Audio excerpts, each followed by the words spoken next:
కాలువ శ్రీనివాసులు అన్నాడంటే కాలువ నీళ్ళ కొరత ఉండదా? ఉందా కాదా? ఎక్కడన్నా కొరత ఉంటుందా? ఉండదు కదా. మన పేరులో ఎక్కడెక్కడో కర్నూలు జిల్లాకో ఇంకో జిల్లాకో పోయే నీళ్ళని తీసుకొచ్చి రాయదుర్గంలో భావించి పంటలు పండించిన చరిత్ర మనది. కాబట్టి మీ పంటలకు ఎలాంటి డోకా ఉండదు. కనేకల్లులు రెండో పంటకు కూడా నీళ్ళు ఇచ్చే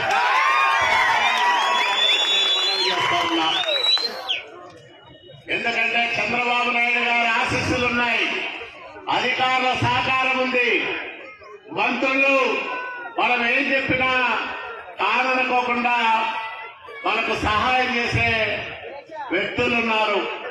కాబట్టి ఎక్కడా కూడా మనకు ఏ లోటు రాకుండా మన అభివృద్ధి కార్యక్రమాలను ముందుకు తీసుకెళ్లడంతో పాటు చంద్రబాబు నాయుడు గారు ఆంధ్రప్రదేశ్ రాష్ట్రం భారతదేశంలోనే అగ్రగామిగా ఉండాలని కలలుగా ఎక్కడైతే కంటున్నాడో ఆంధ్రప్రదేశ్ రాష్ట్రంలో కూడా అభివృద్ధికి చిరునామాగా రాయదుర్గం నియోజకవర్గం నిలబడాలి. ఆ రకంగా నేను కూడా మీ అందరి ఆశీస్సులతో పనిచేస్తానని మీ అందరికీ మనవి చేస్తా ఉన్నా.